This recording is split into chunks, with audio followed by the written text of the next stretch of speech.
Hello guys, আসসালামু আলাইকুম। আশা করি সবাই ভালো আছেন। আর আমি এই মুহূর্তে দাঁড়িয়ে রয়েছি আমাদের ভোলা জেলার বিখ্যাত একটি জায়গা। আর এটি আমার সাথে রয়েছে মোহাম্মদ রাশেদ এবং মোহাম্মদ হিমা। ওদের কাছে জানতে চাইবো যে আমাদের এই জায়গাটি আসলে কেমন। এবং তো গাইস, এখন আমি আমার ইমন বন্ধুর কাছ থেকে জানবো যে আমাদের এই জায়গাটি আসলে কিরকম। তো এটা আমি আমার বন্ধুর কাছ থেকে জানবো। তো বন্ধু, যে এই জায়গাটি কেমন তুমি একটু বলো। আসসালামু আলাইকুম।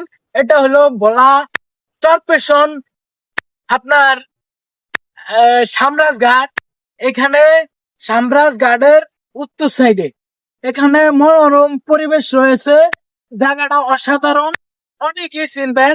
এই জায়গায় আসছেন, এখানে হাজার হাজার পর্যটক আসে। আমাদের কাছে খুবই অসাধারণ লাগে। আজকে আমি আইসি, অনেক ভালো পাইছি। তা আজকের ওয়েদারটা তেমন একটা ভালো না, আকাশের পরিস্থিতি খুবই খারাপ।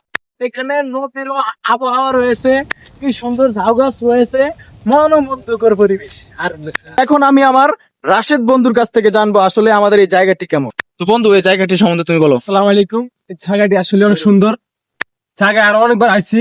তো আজকে আসলাম। আজকে আকাশের ওয়েদার অনেক খারাপ। তো আজকে আসতে ফাইনে অনেক হইলাম যে জায়গাটা আসলে অনেক সুন্দর। তো আশা করি সবাই আইবেন, জায়গাটা ঘুরে গেলে যাবেন।